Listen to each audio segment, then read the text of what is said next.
secrets of our backyards to the realities of the third world. We take a raw and real look into the challenges and the pursuits of social justice. Welcome to The Point. Our inspirational story today comes from a world-changing woman who started her journey behind the lens, helping victims of sexual violence tell their story. In her new book, Liberation is Here, she's opening up about the last decade of successes and failures that have led her to where she's at now. She's a leader, speaker, educator, and ethical storyteller. She has her master's in global leadership and is the founder of the nonprofit Freely in Hope. Please welcome to the show, Nikole Lim. Well, welcome, Nikole. I am so glad to have you here today. I would just love to hear about your background and really how you got started in the work that you're doing now. Yeah, it's so great to be here and to learn more about you and your organization as well. It's always good connecting with like-minded folks that care about justice and care about the world. My background begins, I would say, with my grandfather's story. Actually, he was a photojournalist. And he, in being a photojournalist and also a writer back in the day in China, was actually blacklisted for some of the articles that he had written. And his friend, who was a communist soldier, gave him a tip saying, if you don't leave the country now, we will kill you because one of your writing articles has been stated for inciting things against the government. So he fled, came to America, long story short, came to America and eventually built his family here. And when growing up in the Bay Area, I was always hearing of the stories of the war and poverty and famine and disease and governments that oppress their community and don't allow freedom of speech and freedom of images even. And that really was surprising to me. Growing up in America, it's like all the freedoms are given to us, which is why we're here. At the same time, later on, he eventually went back to communist China to do missionary work there.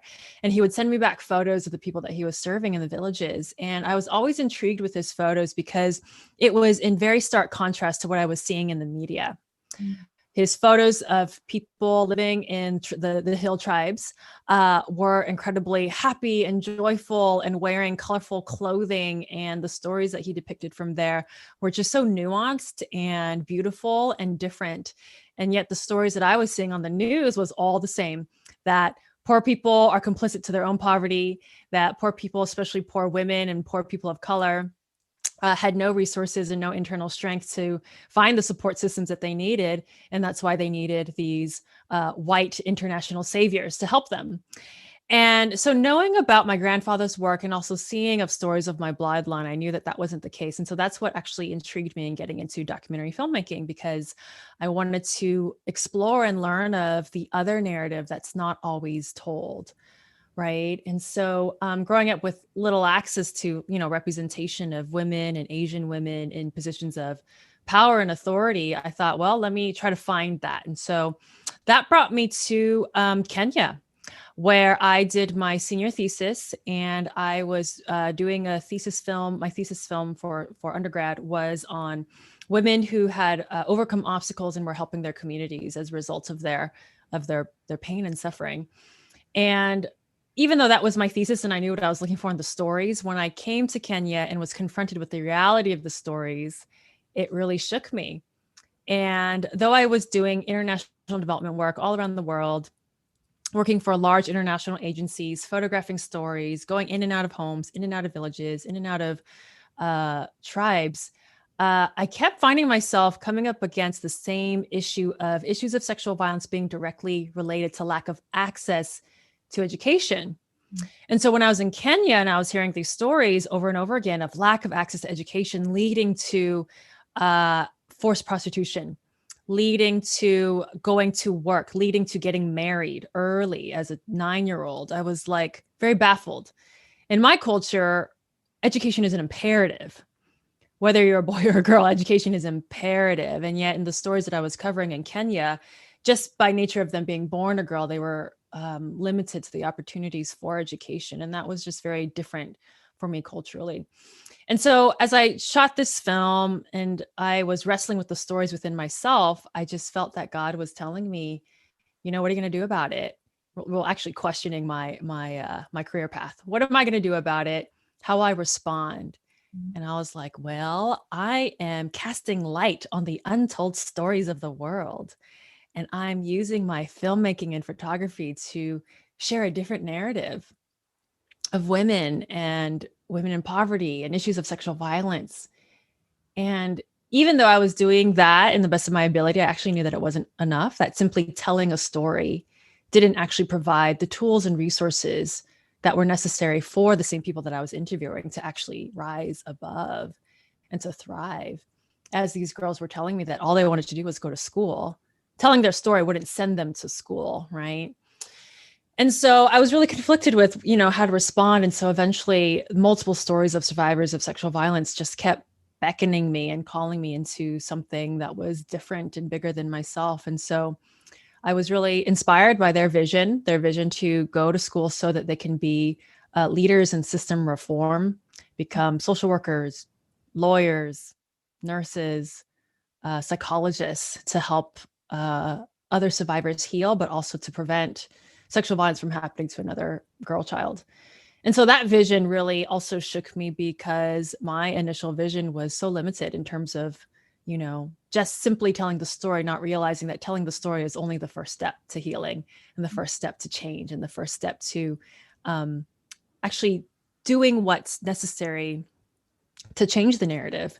There's so much more to telling a story. And so I changed my careers and try to figure out what it means to start a nonprofit. And guided by the vision of survivors, we started our organization called Freely in Hope 10 years ago.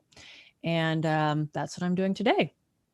Wow, that's incredible. What an impactful story. I think it's interesting to have these conversations and reflect on our own lives and think about what those pivotal moments were for us. Was there a specific story that stood out to you, or like a specific moment in time where you were like just baffled and said that I have to do something to change this? Yeah, there were many. And that's why I couldn't shut it off anymore, because there were so many. It was very clear that this issue was pervasive, and not just within Kenya, even though that's where I did my thesis, even across the other countries I was working with in. And so the first story that I came across, though, in Kenya was of one girl who was introduced to me by a friend. And her name was Nikesa. And so she was going to university, and my friend was also going to the same university, and saw this girl who was in class, but not always fully present. Sometimes she was late. Sometimes she'd leave early. She was always, rushing and panting when she came into class. And so my friend wanted to be her friend, and eventually dug a little bit deeper to learn about her story. And then that's the story that was narrated to me, where when Nikesa finished high school, she did really well, was top of her class in her village, and she wanted to go to university. But being a girl, it was expected that she marry and just, become a domestic housewife and raise children. But defying against that, she decided to go to school anyway. And so she went against her father's wishes, got a little bit of money from her mom, who was a tea farmer, and traveled to Nairobi on a long bus ride to look for work so that she could eventually go to university.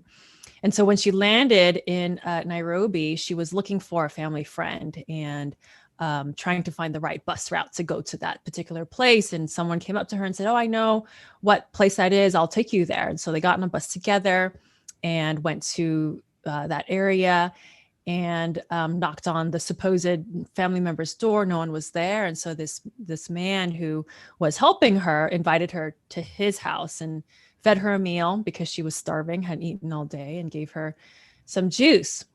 And it turns out that the juice was drugged. And so when she woke up the next morning, she realized that she had been raped. When she asked the man, like, "How could you do this to me?" He said, "Well, you're not worth anything anyway because you're a woman. So go back to where you came from." Gave her $5 to get back on the bus to where she came from. And so she went back home completely devastated that her attempt to achieve her dream was then met by violence and coercion. And so when she was out in the fields working with her mom, just, well, if I can't pursue my dream, then I'll just become a tea farmer like the rest of my family members. She started to feel super sick, and later found out that she was pregnant from that. And so when her father found out that she was pregnant, he accused her of being a promiscuous slut, kicked her out of the house. And so she had nowhere else to go but back to the same slum that she was raped in. And she was there. She gave birth to her baby. She was doing house girl work, basically cleaning houses for people. She was fetching water for like car washes, and moving water back and forth while pregnant, while recently giving birth as well, and just really beating her body.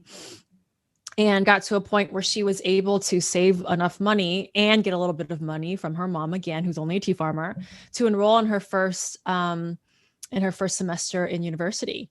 And so that's how my friend met her. And so the reason why she was late to class is because she had to take care of her child. And the reason why she was leaving early from class is because she had to figure out, what to do next, or she would have a job that she would need to go to earn $2 to feed her child. And so sometimes she was coming to school with no lunch because she would only eat one meal so that her child could have two meals.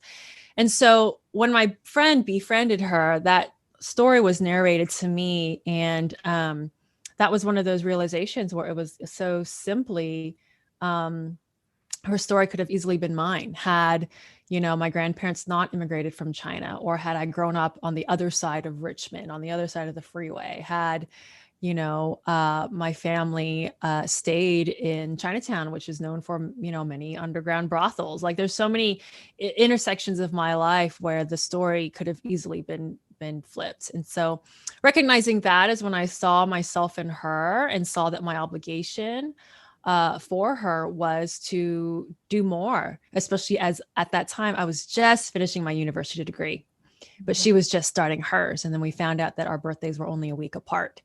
And so again, that connection was really, it shook me. And so I funded her first semester of college, and it was like $200, which was like one day at my private university, and I was just like, wow, okay. And I was, also an international documentary filmmaker at that time. So I was earning income while in college. And after that first scholarship, she rose to the top of her class. And so that began the start of the inkling of wondering, how many other girls are like her that need something as simple as investment in the education, investment in their dream, belief, and what could they do as a result of that? Tell us about kind of those first days of Freely in Hope, and what your goals were. And as most of us who work in nonprofits know, sometimes what we start out as is not always what we have become. Always. which is a great thing. That means we're learning. But walk us through a little bit of that, what you started it for, and maybe what it is now, and kind of what has been able to be accomplished during the last 10 years. Yeah. So it started with that story, Nikesa's story, saying, I want to go to school. All right, here's some money for school. As time evolved, we realized, okay, a lot of survivors need to go to school because they need to go to school, especially in safe places, especially high school students. So in our countries, we work with boarding schools so that they can really focus on their education in the boarding school. And so they needed to be moved from their home, which often the perpetrator was a family member or a neighbor, moving them to a safe space, to school. And so a lot of our work in the very beginning was simply scholarship funding because that's what they said they needed. As time moved on, though, we saw that Nikesa's perpetrator was looking for her and knocking on her door, threatening to take and kidnap her child, threatening to rape her again. And so then we realized, okay, safe housing is also a very important priority, because if the rapists are still trying to knock on their door, education is not the only key, but we also need safe housing. And as time moves on with the other girls, the girls can't focus or study because of post-traumatic stress. Okay, so I am not a therapist, and I will, acknowledge that. And so therefore we need to hire local professionals who are trained mental health therapists locally, who can speak the same language and understand the culture from where they're coming from. So we would fund that. Then we realized, okay, the school that they want to go to is not within walking distance from their home. And some girls are not able to go to school because they have to walk very long distance. And so we have to fund transportation. And so as we're starting to grow and realize there are so many components to keeping girls safe in school, that we started to evolve our program to not just scholarships, to now what we call holistic education, which is everything that they need around them so that they can study well and study safely and study without any barriers, so that they can really focus on their studies. As they grow in their sense of autonomy, the girls started to say, okay, now that we're educated, we're empowered. Now we want to learn how to become leaders and start programs in our community. So then I'm like, okay, how do we do that? What are leadership skills that you want to learn? What are some community-based programs that you want to initiate? And so again, bringing in local experts to learn, what does that look like? How do we start a program? And sometimes it's just trial and error and going to school and speaking and seeing what resonates. And what we found is that telling the story of survival, healing, and advocacy is what resonated so much with these students who were either survivors or knew of someone else in their community who had experienced sexual violence. And so students were gravitating toward our girls, realizing, okay, if they could go to school, if they could achieve their dreams, if they could fight against the patriarchy, then I can too. And so that would give them a new sense of hope to continue in their studies and to become advocates against sexual violence, and not maintain the status quo of, you're a girl, you're only meant to be a house girl, or you're a girl, you're only meant to be married. And so allowing them to see versions of themselves that are changing the narrative. So it's like changing the narrative does not just mean telling a different story. It means living that new narrative out and funding the opportunities so that leaders can live that narrative out. It costs money. It costs intentionality. It costs time. So this is over a 9-year period that our girls are in our program. If they come through us through high school and through university, it's a 9-year relationship to see this trajectory really flow. And so the leadership development piece is really important in practice with our community-based programs, which we call storytelling platforms. Everything we do is led by the story of survivors or stories from girls who've experienced trauma. And so their leadership is strengthened in practice with the community members. We get feedback from the community, and we ensure that whatever we do with the community is a program that's led, designed, and initiated by survivors. And so my role is really to support that process and that trajectory, and to ensure that our leaders in our program have all the tools that they need to really thrive in their leadership. The holistic piece is so important. You're right. It's so interesting, right? How we can think about things so simply, like, oh, people aren't going to school. Why are they not going to school? Well, they don't have money for school. Great, let's do that. And then you realize, well, they don't have a light to read at night because what? There's no electricity. So how do we get around? Yeah, like all of those pieces are moving together. So is it based mainly in Kenya, or are you in other countries? Right now we're in Kenya and Zambia. Kenya and Zambia. And do you have plans to expand beyond that?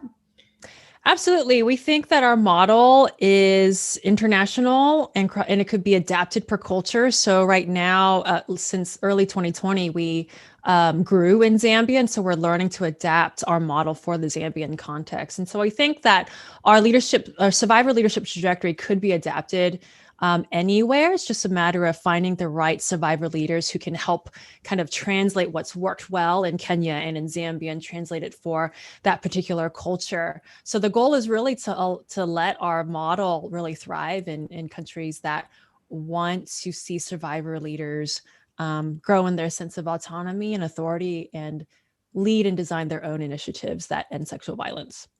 That's awesome. And I just have to know, being a fellow creative, have you implemented any like art therapy or visual storytelling within the programs as well? Yeah, absolutely. Art therapy is so fun. And the narrative storytelling also is a large part of the process. They do want to get into like the photography and filmmaking work. They're very interested in it. So due to the pandemic, we haven't been able to do as much of that this year. But, when we're together, we like play around with all the things. So the arts and storytelling, no matter how that comes through, whether it be visual storytelling or painting or a lot of I have a lot of poets in my community too, poetry. We ensure that we provide the platform that they can practice those practices and those skill sets. So speaking of creativity, you recently wrote a book, and I've heard that book writing is not what we believe it to be either. I heard that it can be a very painstaking process, a very internal process. So how was your process? When did it come out? And tell us what it's about. Yeah, so it came out just in September, so a couple months ago. And I'd say it was a 6-year journey to writing it. In the very beginning of my career, I had a lot of mentors tell me, you should write, you should write. I'm like, I don't know what I'm writing because I don't know what I'm doing. Because, we were in the formative stage. And remember, I switched careers. I did not study international development work. I studied documentary filmmaking. What helped though with that is that I knew how to listen and I knew how to craft a story linearly. And so I took that understanding and listening to a story, crafting that linearly into my programmatic work where you can help to craft the story. Is it linear? No. But my role is still the listener. And so instead of creating a story myself, listening to a story and creating it like on the computer and like editing, what I'm doing is actually observing someone's story and living through it in real time, which is so much more exciting, to be honest. It's like you're not just watching what had happened, but you're actually experiencing this story unfold in real time. And so that's kind of what I've taken and adapted in my storytelling skill set. Now, when you're writing a book, it is very linear, right? And so it is kind of similar to that filmmaking process, but it's a little different in when you talk about the past and the present and the future and the interweaving of all those things. I'd say visually it's easier to do that because you can literally just say like 1998 and then you show 1988. But in a book, right, it's a different way of processing. And so that was, I think, the struggle for me in writing this book, because I was weaving together stories of my childhood, experiences of the survivors from their childhood, from the current day, even to visions that they see of themselves and visions that I've had. And so weaving together that full story that's not necessarily linear, but in book form, it is, written linearly. I had to really be creative in how these stories would come out. I think the other thing that really finally compelled me to do it was my community. The girls, especially the first few girls that we funded, they were saying, the way that the world works is through listening to the story, and that's how change happens. And like, Nikole, if you're the one getting podcast interviews and you're the one speaking on stages and you're the one right now who's telling the story, then the book would be next so that our stories could be amplified in even more places. And so they're the ones that really pushed me actually to write not their story, but my story in context of theirs. And that was also difficult because as a documentary filmmaker, everything is centered around the storyteller. And as a documentary filmmaker, I'm again watching it and putting it together. This is different because this is actually my story now. The things that I was struggling through as a result of their story, the things that I was processing through as a result of this story, the mistakes that I've made as a result of not understanding the poverty, pain, and trauma that I had not experienced firsthand. And so learning to, like you said, that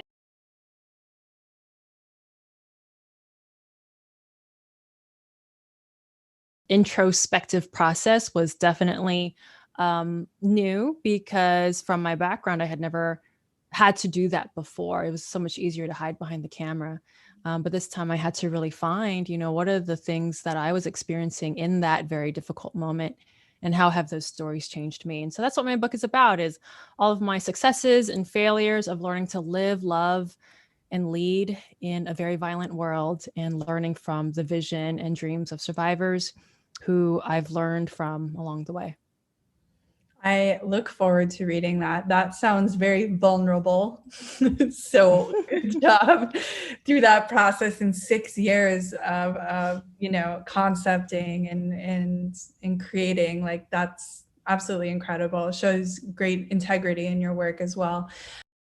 So I always love to end by asking what's one thing you want listeners to take with them today. But before we do that, I would love to ask the question of how can people get involved in the work that you're doing? Yeah, so my book is out, so it's available anywhere books are sold. So you're welcome to take a look and learn about the stories that have so shaped me and so changed me to the point where I changed my career. And I'm still doing this 10 years later and still learning and still evolving with our community.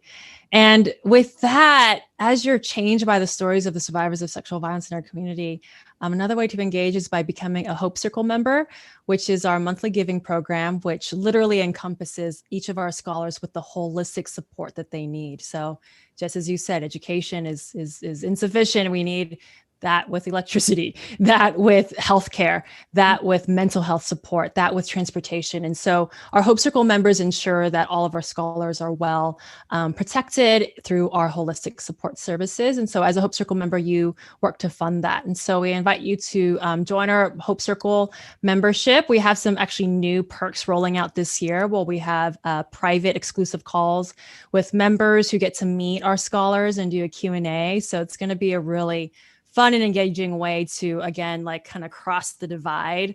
So we're excited about that. We want it to be a learning opportunity as well for our donors to really learn and understand from the incredible vision of our scholars. And that's also a priority for us. So those are some ways that you can get involved. Awesome. And just to make sure the audience heard, your book, Liberation is Here, can be found on Amazon, Audible, Kindle. Yep, it's on Kindle. I do recommend a hardcover because there's photographs in it. Yeah. So yeah, so if you want to like see the photographs in vivid color, I mean, the Kindle will still have the photographs, but it looks better in print. Agreed. As a visual woman myself, I can support that. Great. And I'll be sure to have those links in the show notes as well, so everybody can find them there, and then on social media too. So what is one thing, I mean, I'm sure you have many years behind you of incredible experience, but if listeners were to take one thing with them today, what would you want them to take? Yeah, so I guess if you're listening, I'm sure you care about issues of social justice, you care about poverty alleviation, you care about ending sexual violence, you care about creating a better world. And that's why you're listening to this podcast, which is highlighting ways that we can create a better world together, no matter what countries we serve in.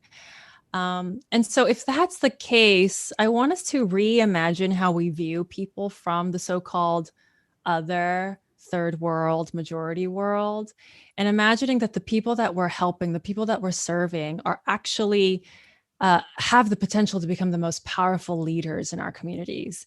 And I think if we switch our focus from a top-down model to that bottom-up and allow folks like survivors, or allow people who come from marginalized communities, or people who come from under-resourced communities, if we allow their voices to be uplifted, and we create the systems and funding and opportunities so that they can be lifted, I think that's where we're going to see real change in our world. And so we need to flip the script.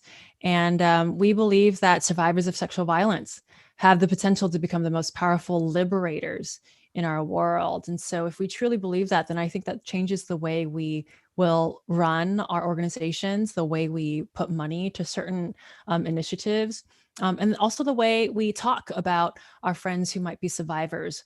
The global statistic is 1 in 3 women are survivors of sexual violence. And so that means 1/3 of our female relationships could be survivors. 1 in 6 men are survivors of sexual violence. So that's 1/6 of our male relationships as well. And so it's a lot more pervasive than I think we want to believe it is. And so with that, our approach has to change. Our language has to change. The way we spend our money and the way we show compassion has to change. And so I encourage you, if you have a friend who's a survivor, or maybe you don't know if they're a survivor, it's a matter of changing your positioning so that they feel safe for them to either open up to you, or for them to allow you to walk with them in their journey toward healing. And I will tell you that that is the greatest reward and privilege that any of us could ever get. I've been inspired today. I thank you for sharing the story. I can't wait to read the book and watch Freely in Hope continue to do amazing things and grow and multiply in impact. Amen. Thank you so much. A special thank you to Nikole and Freely in Hope for taking the time to share that story with us today. Always, all relevant links can be found in the show notes at lapointefoundation.org, including the link to Nikole's new book, Liberation is Here. Be sure to follow us on Instagram to stay connected at La Pointe Foundation. And until next time, keep on fighting for justice.